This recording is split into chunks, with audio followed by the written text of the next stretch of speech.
इस्लाम ने भी मान लिया कि कोई ईश्वर है जिसका नाम अल्लाह है, लेकिन आज तक वो किसी को दिखाई ही नहीं पड़ा। ब्रह्म है तो दिखना भी तो चाहिए। बोले वो रूप नहीं धारण कर सकता। बोले जो रूप नहीं धारण कर सकता फिर वो सब कैसे कर सकता है? ब्रह्म का तो मतलब होता है जो सब कुछ कर सकता। जो सब कुछ करने में समर्थ है वही परमात्मा हो सकता है। जो तुम्हारा परमात्मा रूप धारण नहीं कर सकता, तुम्हारा परमात्मा मूर्ति में नहीं आ सकता, तुम्हारा परमात्मा भक्त के लिए प्रकट नहीं हो सकता, फिर ऐसा निकल। भगवान केवल प्रेम के भूखे। भगवान को और क्या चाहिए?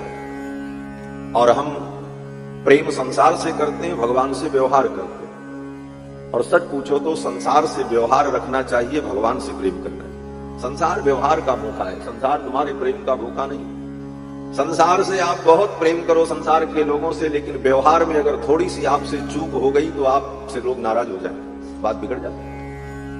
क्यों? बोले संसार प्रेम नहीं समझता, संसार तो व्यवहार ही समझता है। प्रेम तो भगवान समझते हैं। राम ही केवल प्रेम प्यारा, जान ले जो जान निहार। जिसको जानना है जान लो, राम जी को केवल प्रेम प्रिय, राम ही केवल प्रेम प्रिय। और यह प्रेम जो है इसी का नाम भक्ति।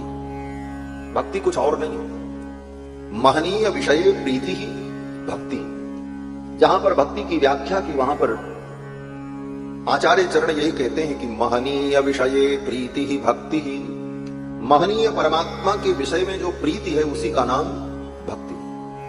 देवर्षि नारद भी अपने भक्ति सूत्र में जब भक्ति की व्याख्या करते हैं तो कहते हैं प्रेमैव कार्यम प्रेमैव कार्यम प्रेमैव कार्यम। भगवान से प्रेम करो, प्रेम करो, यही भक्ति है। और ये भक्ति तभी प्राप्त होगी, भगवान से प्रेम तभी होगा जब हम बार बार सत्संग करते रहेंगे, भगवान की लीलाओं को सुनते रहेंगे, भगवान के चरित्र को सुनते रहेंगे। और इसी प्रेम भक्ति के परवश होकर के ही तो भगवान दशरथ जी के बेटा बने। कल आपने कथा सुनी, भगवान दशरथ जी के पुत्र बने।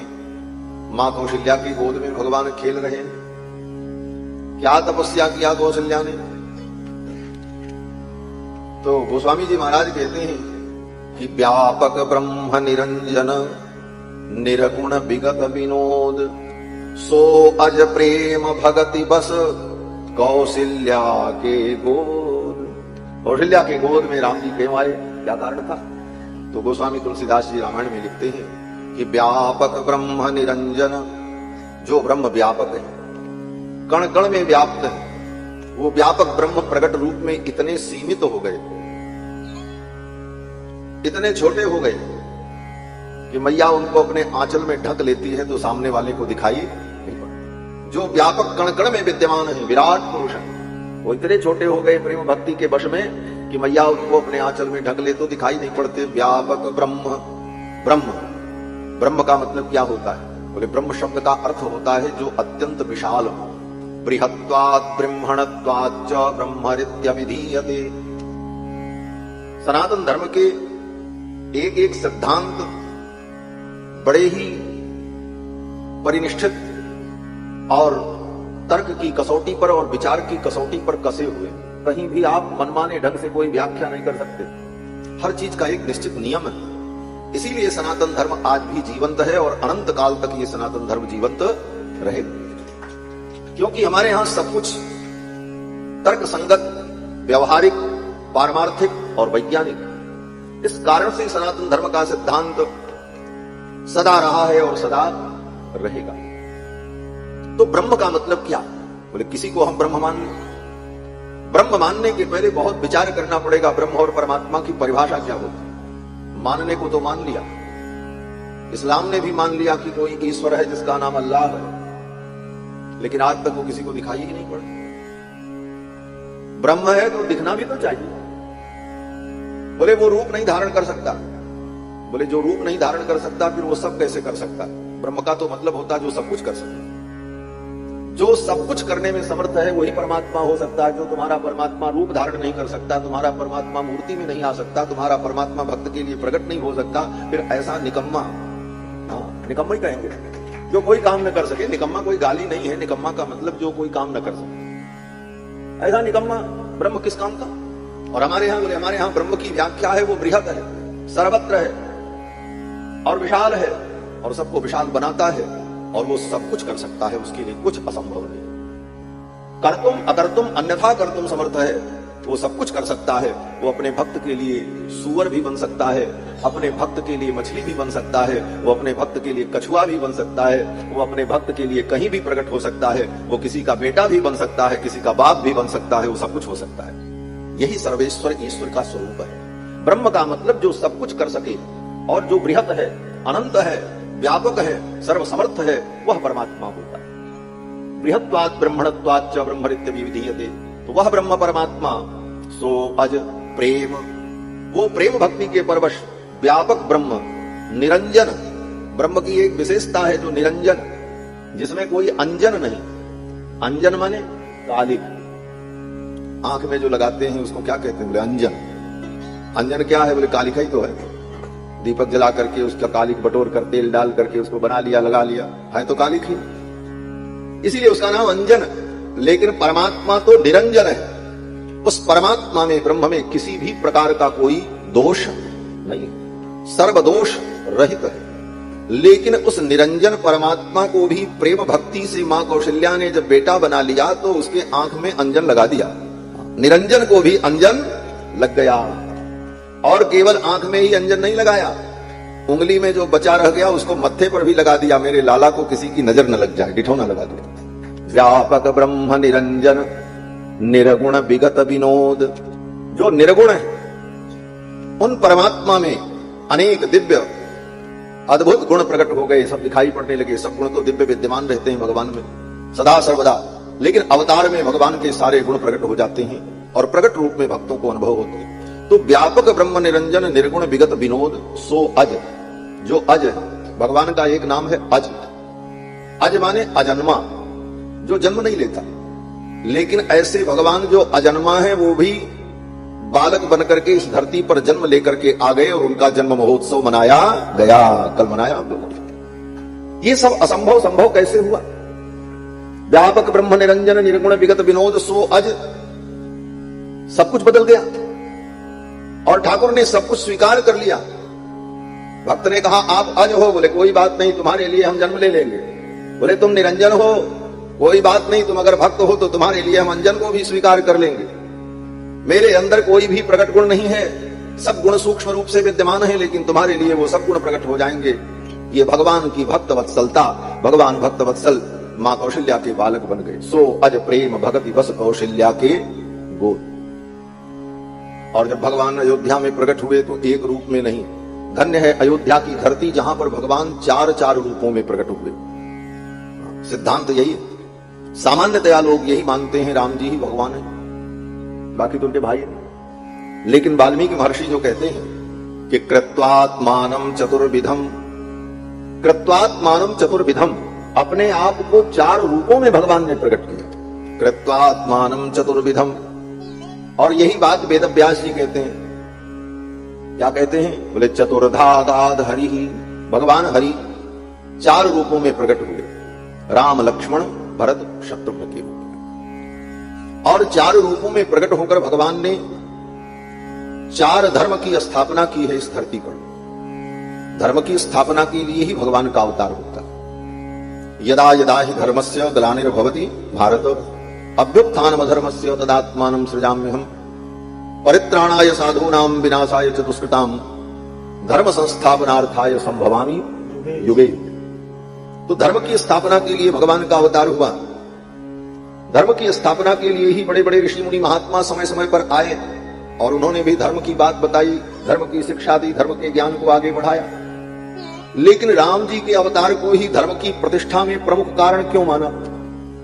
तो कहते हैं देखो, धर्म की प्रतिष्ठा दो प्रकार से होती, एक तो बता करके होती है और एक स्वयं करके दिखा करके होती है। ऋषि मुनियों ने धर्म को बताया और यत् किंचित जितना उनसे संभव हुआ उतने धर्म के आचरण को करके दिखाया।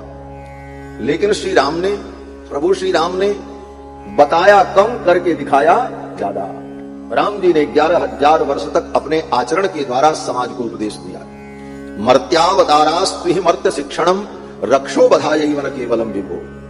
भगवान का अवतार केवल राक्षसों के वध के लिए नहीं होता। सामान्य आदमी तो यही जानता, रावण को मारने के लिए भगवान आए, कंस को मारने के लिए कृष्ण आए। बोले कंस और रावण को मारने के लिए भगवान को यहां आने की जरूरत नहीं पड़ेगी। वो तो वहीं से बैठे बैठे संकल्प कर लेंगे, वो मर जाएगा। इसके लिए भगवान को यहां आने की आवश्यकता नहीं। तो भगवान के आने का मुख्य प्रयोजन क्या है? बोले मर्त्यावतारास्तु ही मर्त्य शिक्षणम। मृत्यु लोक के प्राणियों को धर्म की शिक्षा देने के लिए भगवान आते हैं और आकर के अवतार लेकर अपने चरित्र के द्वारा धर्म का उपदेश करते हैं। तो भगवान श्री राम, कुमार लक्ष्मण, भरत, शत्रुघ्न, इन चारों भाइयों ने 4 धर्म की स्थापना की। आप कहोगे धर्म 4 है? बोले धर्म तो एक ही है, लेकिन उसके 4 स्वरूप हैं। पहला स्वरूप सामान्य धर्म, दूसरा विशेष धर्म, तीसरा विशेषतर धर्म और चौथा विशेषतम धर्म। 4 धर्म। सामान्य धर्म क्या है?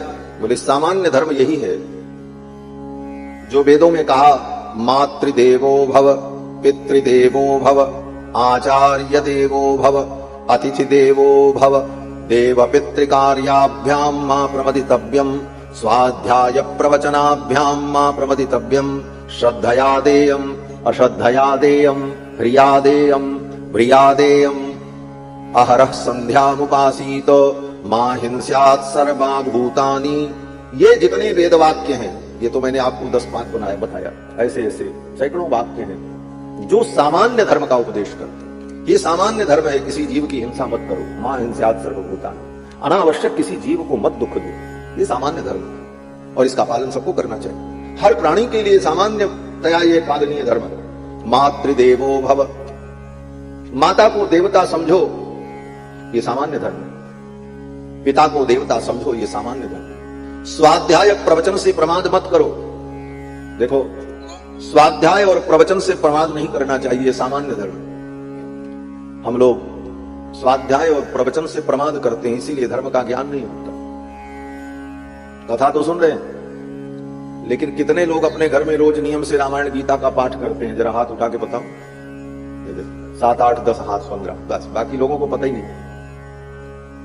जब तक आप स्वयं स्वाध्याय नहीं करोगे, तब तक प्रवचन सुनने का भी आनंद नहीं आएगा।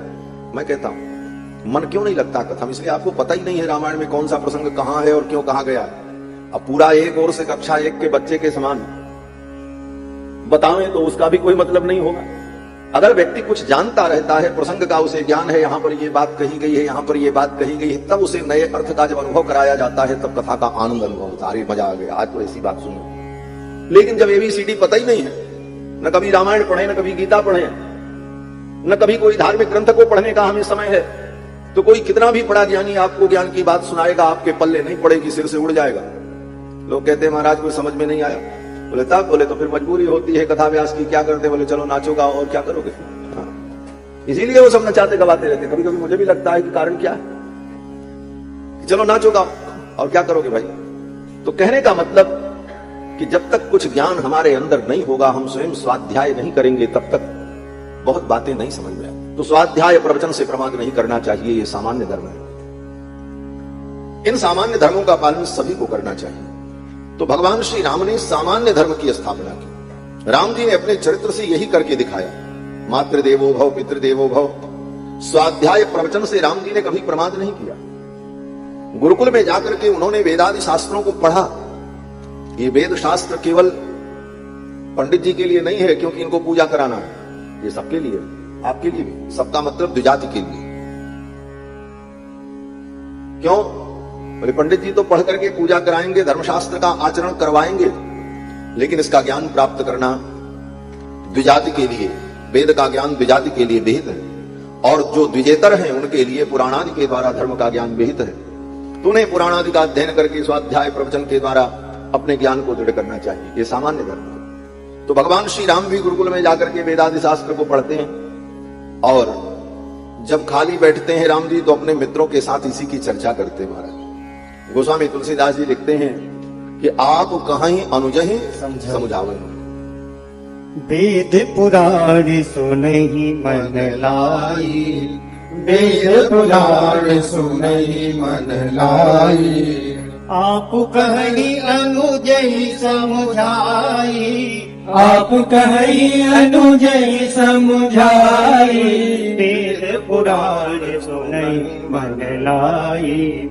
वेद पुराण सुनहि मन लाई। भगवान भी वेद पुराण को सुनते हैं और अपने अनुजों के साथ, भाइयों के साथ जब बैठते हैं तो उनको समझाते हैं, चर्चा करते हैं। और हम आप बैठते हैं तो संसार की चर्चा करते हैं, दुनिया के प्रपंच की चर्चा। तो भगवान श्री राम ने सामान्य धर्म की स्थापना की और लक्ष्मण जी ने विशेष धर्म की स्थापना की। विशेष धर्म क्या है?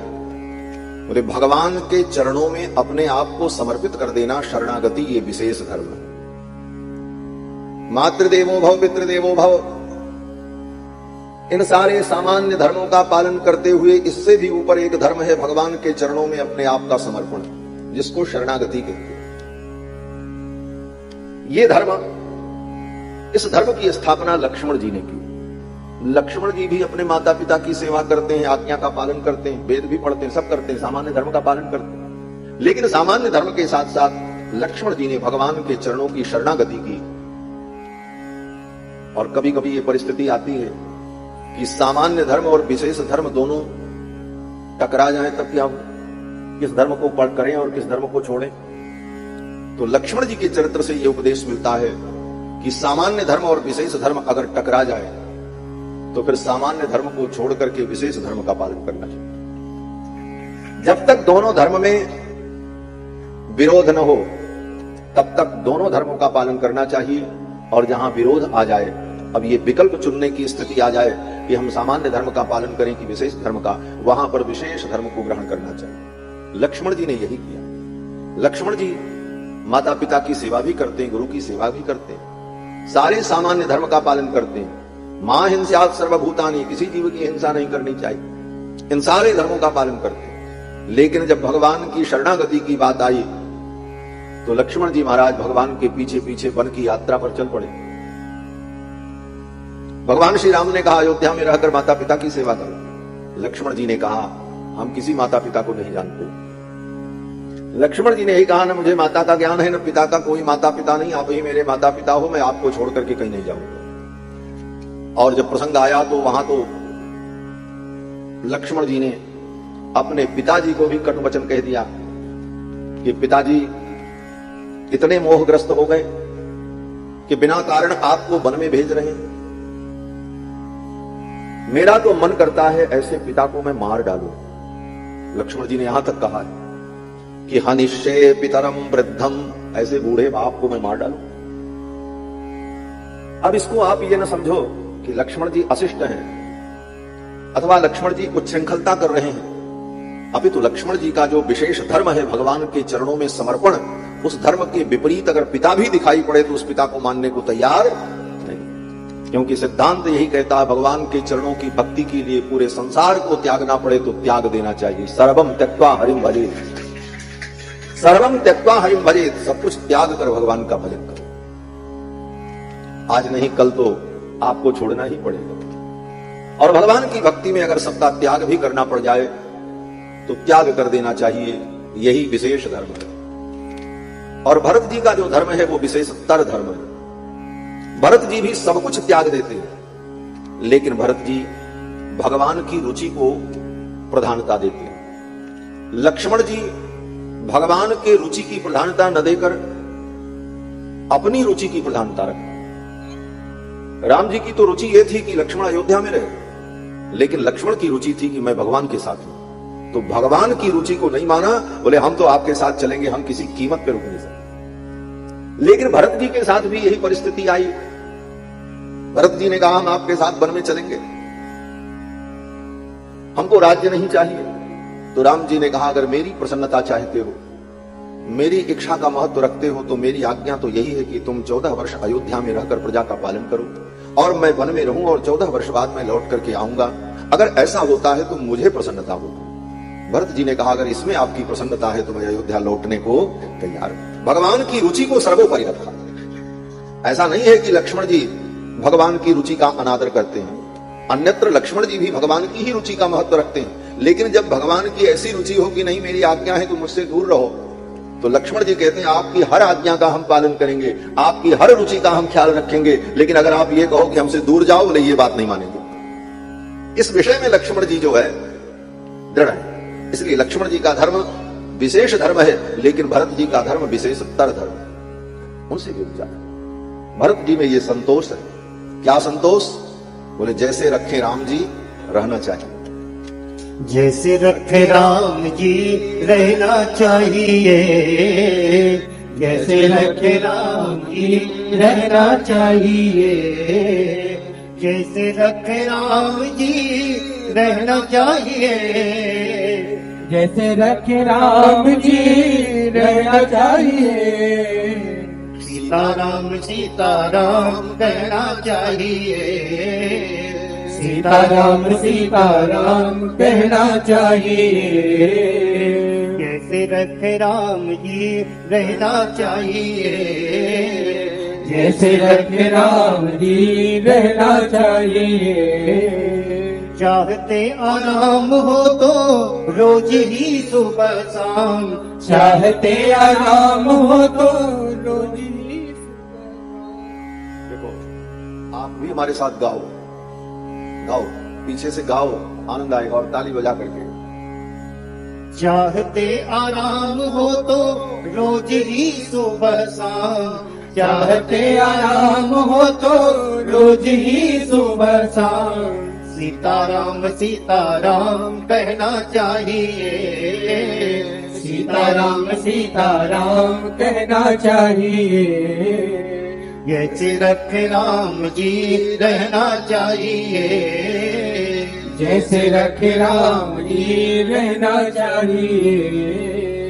अनुकूल प्रतिकूल दोनों ही कुलों के मध्य, अनुकूल प्रतिकूल दोनों ही कुलों के मध्य, अनुकूल प्रतिकूल दोनों ही कुलों के मध्य, अनुकूल प्रतिकूल दोनों ही कुलों के मध्य।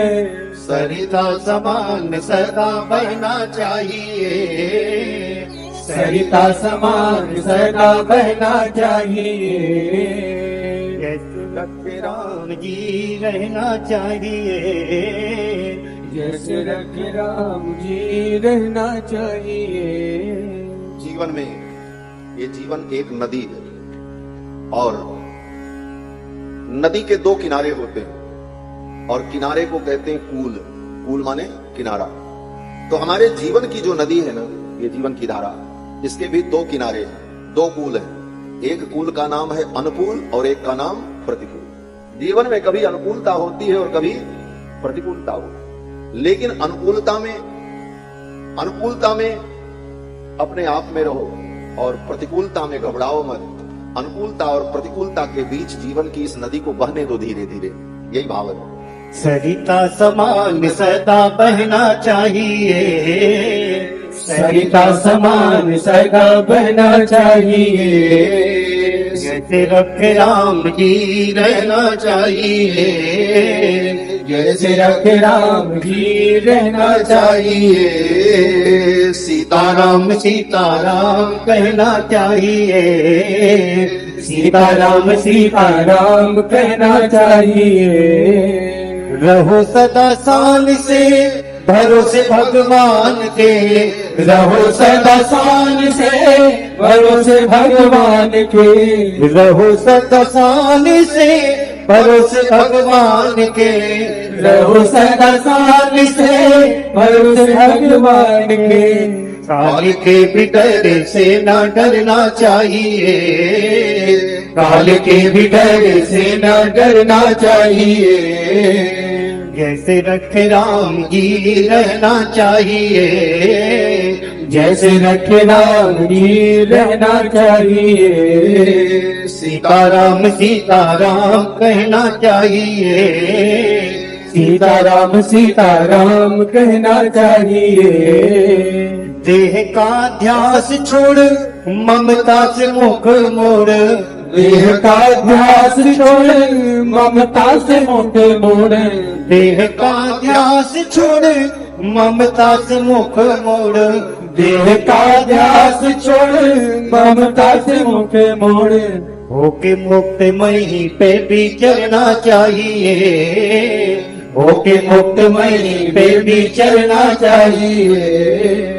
जैसे रखे राम जी रहना चाहिए, जैसे रखे राम जी रहना चाहिए, सीताराम सीताराम कहना चाहिए, सीताराम सीताराम कहना चाहिए। रंग हो राजेश हो देश परदेश हो, रंग हो राजेश हो देश परदेश हो, रंग हो राजेश हो देश परदेश हो, रंग हो राजेश हो देश परदेश हो। समता ही जीत में उभरना चाहिए, समता ही जीत में उभरना चाहिए, जैसे रखे राम जी रहना चाहिए, जैसे रखे राम जी रहना चाहिए, जैसे रखे राम जी रहना चाहिए, जैसे रखे राम जी रहना चाहिए। मान अपमान सदा सहना चाहिए, मान अपमान सदा सहना चाहिए, जैसे रख सीताराम कहना चाहिए, सीताराम सीताराम कहना चाहिए, सीताराम सीताराम कहना चाहिए, सीताराम सीताराम कहना चाहिए। श्री सीतारामचंद्र भगवान की जय। जय जय सीताराम।